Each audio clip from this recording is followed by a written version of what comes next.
Então, neste ensaio, meus irmãos, tá? Nesse ensaio, comenta, no entanto, os aspectos positivos das 3 passagens de mais de 11, das quais Paulo revela uma atitude positiva e não negativa contra as mulheres na igreja. Então, nós vamos aqui analisar 3 passagens bíblicas que falam sobre Paulo e a mulher na igreja. Primeira passagem, Atos dos Apóstolos, capítulo 8, versículo 3 até o versículo 4. Bem, nós vamos analisar. Que o Senhor nos conceda a graça para que a gente tenha aqui uma teologia paulina sadia, né? E não uma teologia tendenciosa. Então, Atos diz: Saulo devastava a igreja, indo de casa em casa, arrastava homens e mulheres e os lançava na prisão. No entanto, os que foram dispersos iam por toda a parte anunciando a palavra. É maravilhoso reconhecer como essa passagem se constitui de fato na asseveração do ministério feminino. Se essas mulheres tivessem sido criaturas reservadas e inexpressivas, que não ousariam ensinar a ninguém, quem as teria perseguido? Se elas não tivessem ensinado, os homens não poderiam tê-las perseguido, pois não haveriam provas. O fato de as mulheres serem levadas a julgamento naqueles dias primitivos prova que elas testemunharam, atestando sobre o que tinham visto e ouvido, e esse testemunho delas foi ouvido por homens que relataram o mesmo, e com base nisso foram condenados. Quer dizer que nós temos uma virada de página. Na virada de página, as mulheres estão muito presentes no início da igreja, no início da história da igreja, muito presente mesmo. As mulheres estão, e quando Saulo estava perseguindo a igreja, ele levava os culpados, aqueles que eram julgados e condenados, não só aquelas que acompanhavam, tá bem? Então as mulheres não estão só acompanhando, elas também estão influenciando, estão testemunhando. Aí é importante a gente ver que o Novo Testamento ele abriu um flanco, tá? O Novo Testamento ele abriu um flanco para que as mulheres elas venham para a participação da vida comunitária de uma maneira bem ativa mesmo, presente, muito presente. Agora veja que não é o contexto da nossa igreja. Nossa igreja hoje, século XXI, 2000 anos se passaram, muitas águas já passaram por debaixo dessas pontes. Agora, lá naquela sociedade, onde os homens são majoritários em todo o comando da sociedade, começar a ter o destaque dessas mulheres aqui é algo que tem que ser notado. Então, a Caroline ela vai dizer para a gente o seguinte: por que essas mulheres estão sendo perseguidas? Essas mulheres estão sendo perseguidas porque elas também estão marcando a presença de liderança delas na igreja de Jesus. Do contrário, elas não seriam perseguidas, elas seriam reservadas. E realmente, quando a gente vai para os relatos da história da igreja, como esse aqui que a gente está estudando, nós vamos encontrar o nome das mulheres que foram perseguidas e como que elas deram testemunho do Senhor Jesus. Aqui o próximo texto que é citado, Atos 18, 1 ao 3. Depois disso, Paulo saiu de Atenas e foi para Corinto. Ali encontrou um judeu chamado Áquila, natural do Ponto, que havia chegado recentemente da Itália com Priscila, sua mulher, pois Cláudio havia ordenado que todos os judeus saíssem de Roma. Paulo foi vê-los e, uma vez que tinham a mesma profissão, ficou morando e trabalhando com eles, pois eram fabricantes de tendas. Ficou ali durante 1 ano e meio, ensinando-lhes a palavra de Deus. Então, em Atos 18, 2, 16, 26, Lucas menciona o encontro de Paulo com o casal Áquila e Priscila. Também relatado em Romanos, nós vamos ler aqui, 16, 3 e 1, 1 Coríntios 16, 19, 2 Timóteo 4, 19. Vejamos o que Ruth Hoppe escreveu sobre este casal. Aí está aparecendo agora a figura do casal. Bem, Áquila, o irmão, Priscila, a mulher dele. O apóstolo Paulo encontra esses dois casais aí essas duas pessoas, este casal, se ajunta com eles, forma com eles ali uma unidade para poder pregar a palavra. E daqui a pouco, o que vai acontecer? Algumas referências vão dar Priscila e Áquila, não Áquila e Priscila. Por inferência, quer dizer, esse método de raciocinar, que é o dedutivo, por inferência, o que a gente aprende? Que a Priscila é uma mulher para frente, ela vai tomar a frente das decisões dentro do ministério do marido dela. Isto não é dito explicitamente, tá bem? Inclusive, quando a gente estiver estudando hermenêutica, vou passar para os irmãos aqui, faz parte da nossa grade do curso de teologia pelo Instituto CERT de Educação Formal. Quando eu estiver passando hermenêutica para os irmãos e as irmãs, aí nós vamos falar sobre o sentido implícito do texto e o sentido explícito. Então, não está explícito que ela tomava a liderança, mas está implícito. Você lê as passagens. Vamos ver o que diz aqui a Ruth Hoppe. Na Bíblia, há 6 referências a Priscila e seu marido. O nome dela é mencionado 4 vezes antes do nome de Áquila, indicação da preeminência de Priscila. Deve-se considerar, porém, mais uma possível razão para que o nome da mulher aparecesse primeiro, já que isso contrariava o costume, se ela pertencesse a uma classe social mais alta que seu marido. Segundo Pante e outros, na fórmula comum de uso social, o nome dela naturalmente tomaria a procedência. Então, o que nós temos aqui? Vamos ler o texto que é citado. É citado aqui, primeiro, Romanos 16:3. O apóstolo Paulo fala realmente o nome de muitas mulheres que estão presentes na igreja. Isso, meus irmãos, uma questão social. Por quê? Vocês imaginam o seguinte: se elas estão dentro de uma sociedade patriarcal e machista, as mulheres, aí elas são admitidas no corpo de Jesus.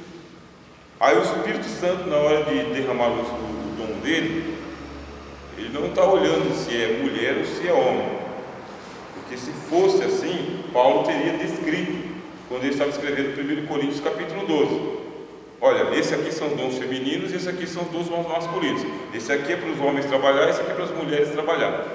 Mas Paulo não falou, e é outra regra que nós vamos aprender em hermenêutica, tá bem? Interpretação simples e direta, e também a interpretação negativa.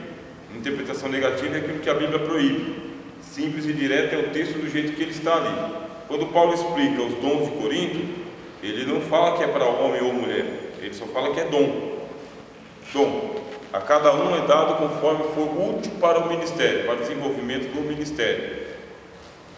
Agora, quando a questão é para as mulheres, aí Paulo cita, esse aqui é para as mulheres. Quando não é para as mulheres, aí ele faz a citação para os dois. Bom, quando é para o homem, ele fala para o homem. Por exemplo, quem almeja o episcopado, excelente obra deseja. Aí é necessário que seja marido de uma só mulher. Então é para o homem.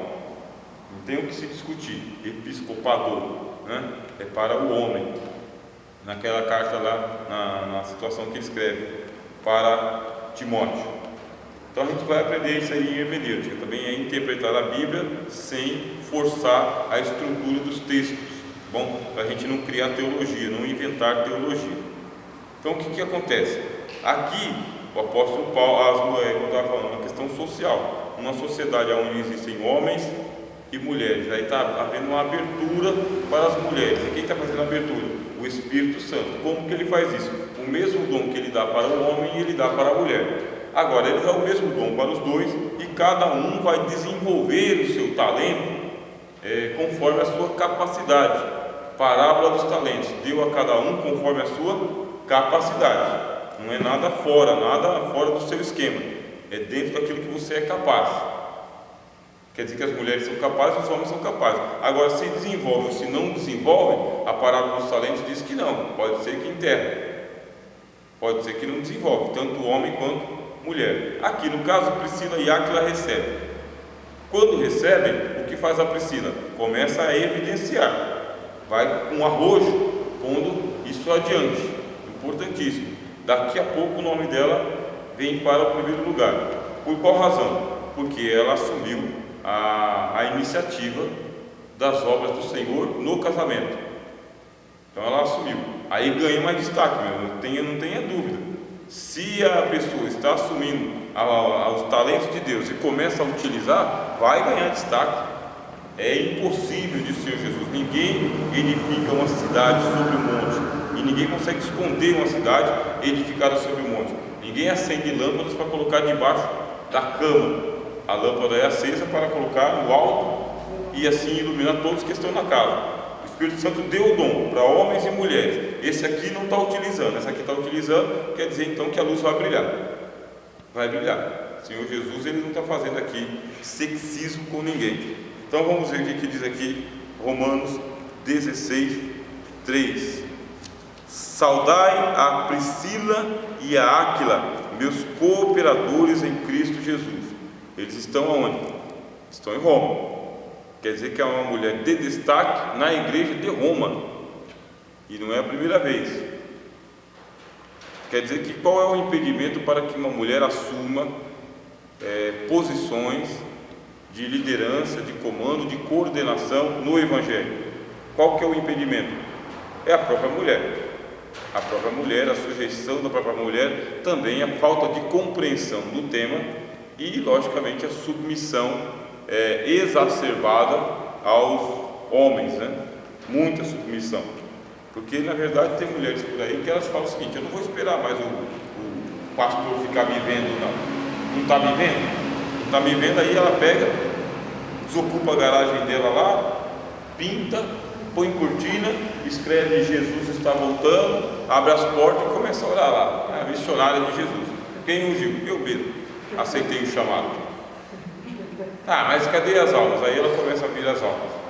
Aí a bendita começa a fazer oração, e aí o Espírito Santo começa a descer, demônio começa a sair, enfermidade começa a bater em retirada. Aí a pessoa leva a notícia para casa que foi no ponto da missionária, e aí a missionária ora, revela, batiza com o Espírito Santo.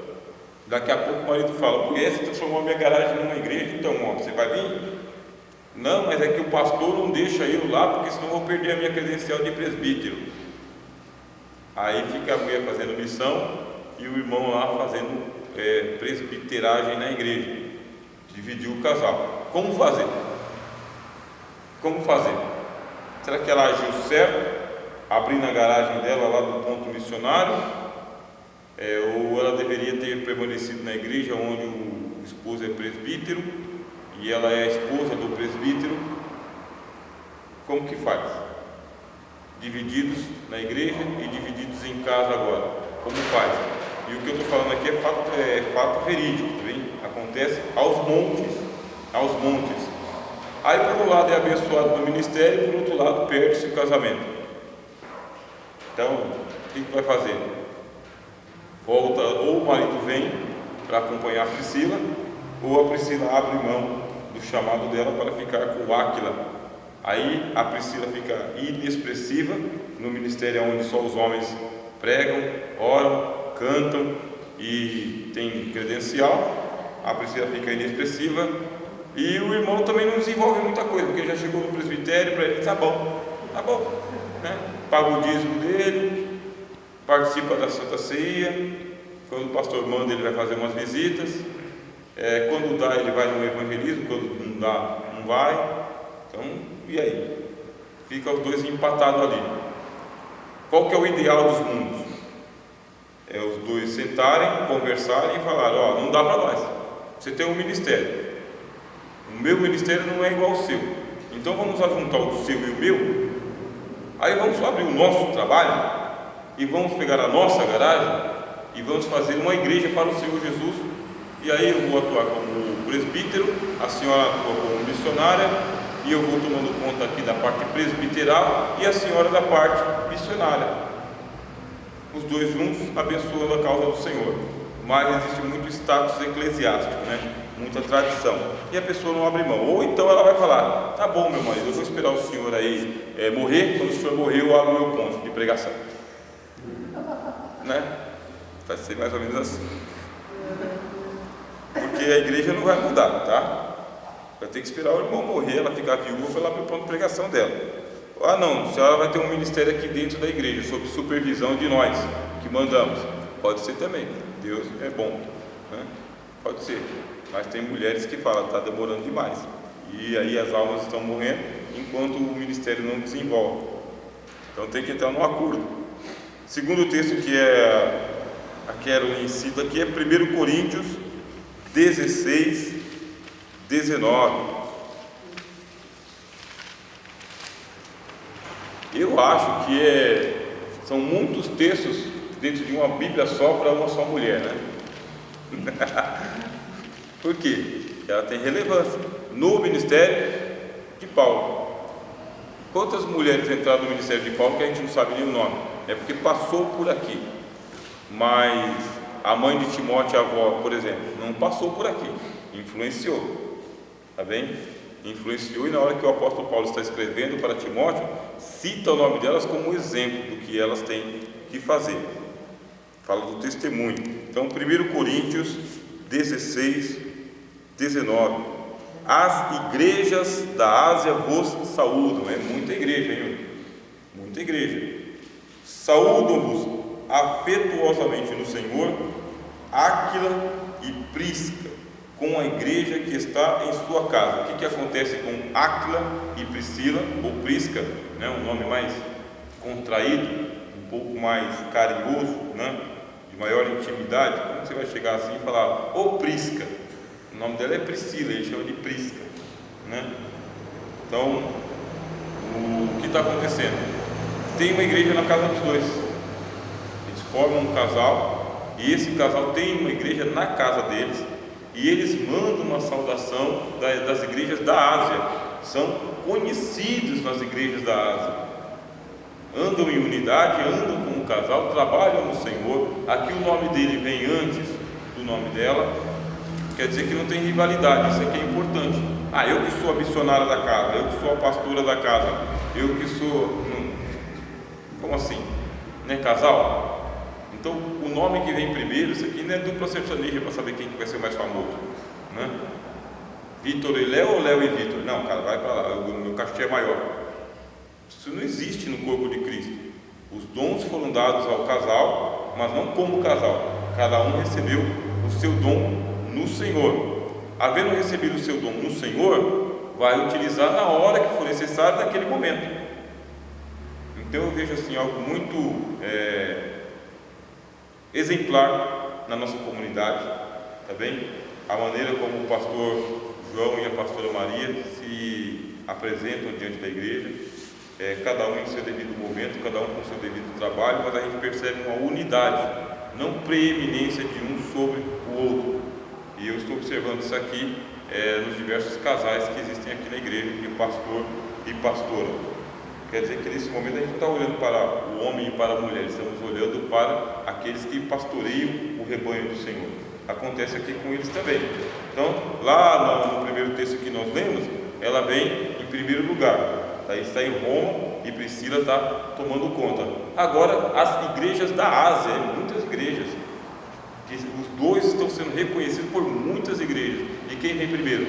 O Áquila, e depois a Priscila. E a igreja que está na casa deles.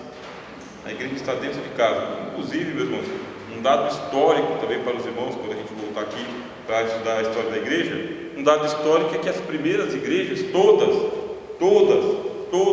eram dentro das casas. Todas. Procurava-se saber porque as casas elas eram assim, tá? As casas eram um salão só, do jeito que está aqui, dividido com cortinas dentro, tá bem? Cortinas, e essas cortinas, que nem tendas mesmo, as pessoas iam fazendo seus cômodos ali, lugar de dormir, lugar de ficar, lugar de fazer a comida, mais um pouquinho mais para o lado de fora, né? Banheiro sempre do lado de fora, mais ou menos a quase 100 metros fora de casa. Todas as cisternas eram assim, todos os banheiros eram assim. Agora, em cima havia-se um terraço, e a escada era pelo lado de fora, igual ali, tá vendo? Havia uma escada pelo lado de fora, aí subia-se, e essa parte de cima é chamada de cenáculo, tá? É onde as famílias se reuniam para poder fazer as grandes festas, os grandes banquetes. É um desses aqui que a mãe de Jesus morava, tá bem? A mãe de Jesus morava. Era um desses aqui que o Senhor Jesus celebrou a primeira Páscoa e a primeira ceia e a última Páscoa. Quem celebrou a primeira Páscoa? Moisés. Quem celebrou a última Páscoa? Jesus. E depois da Páscoa, ceia. Não temos mais Páscoa, bem? Nós temos ceia, porque Cristo, a nossa Páscoa, já foi sacrificado por nós, é o que diz a palavra de Deus. Então nós não celebramos a Páscoa, comemos o ovo de chocolate somente, né? Não se perde a oportunidade, mas porque é a época de comer ovo de chocolate, né? Gostoso. Tem chocolate ruim também. Então a gente não guarda a Páscoa. Quando que a gente celebra a ressurreição do Senhor Jesus? Todo dia. Todo dia. E lembramos a morte do Senhor na ceia. Então nós celebramos a ceia. Bom, voltando aqui, então tem uma igreja na casa deles. E pelo que nós vemos aqui, como eles eram abastados. Ou porque Priscila era de uma classe social mais alta, ou porque os dois batalharam junto e o casal cresceu. Uma das regras é essa: o casal cresce junto. O casal cresce junto porque anda lado a lado. Então Deus abençoou o casal. Deus abençoou o casal. Só o homem trabalha fora para poder gerar renda e a mulher fica em casa e administra a casa e a família e os gastos, inclusive. Deus abençoa os dois. Abençoa os dois porque os dois estão ganhando. Só a mulher trabalha e o homem está cuidando das coisas do Senhor ou coisas parecidas assim. Está administrando a renda. Abençoa os dois também. Começou a haver aquela disputa, quem é que manda aqui? Pronto, já rachou o corpo entre os dois. Aí a prosperidade do casal vai ficar comprometida com toda certeza, porque alguém está suportando tudo. Então não tem que um só ganhar e o outro só gastar. Um ganha e os dois gastam, mas gastam para a família e na família, e vai prosperando. Esse casal prosperou com certeza, que Paulo, quando encontrou eles, ele encontrou que eles estavam sendo expulsos de Roma. Foram expulsos de Roma porque eles eram comerciantes, fabricantes de tendas. E não é um negocinho, tá? Isso aqui é um trabalho de engenharia, de arquitetura, de comércio, de indústria, de habitação. É um negócio assim que eles estão bem envolvidos. Então eles têm bens, eles têm propriedades. E eles têm uma casa, e na casa deles, no cenáculo, estabeleceram a igreja. Cederam a igreja não para ser um puxadinho de Jesus, mas para ser a igreja. Então eu tenho que pensar o seguinte: eu vou ceder a minha casa para ser igreja. Vai ser um puxadinho de Jesus, onde Jesus vai morar ali no quarto do fundo? Mora também, mora também. Jesus, o Filho do Homem não tem onde reclinar a cabeça, então qualquer puxadinho de Jesus ele mora também. Mas qual que é o ideal? É que a pessoa que tem condições vai separar esse lugar aqui, essa garagem, essa sala, esse quarto aqui para o Senhor. Agora eu já participei eu dei aula 2 anos na casa do pastor, 2 anos, porque estava numa igreja, aí a igreja não teve condições de pagar o aluguel e puxou a igreja para a casa dele, mas ele tinha seríssimos problemas no casamento e a mulher dele não aceitava a igreja dentro de casa, porque ela tinha a ideia do seguinte: igreja é minha casa, é minha casa. Aí quando os irmãos chegavam lá para poder fazer o abençoado do culto, a irmã não participava. E quando participava, ficava brava, né?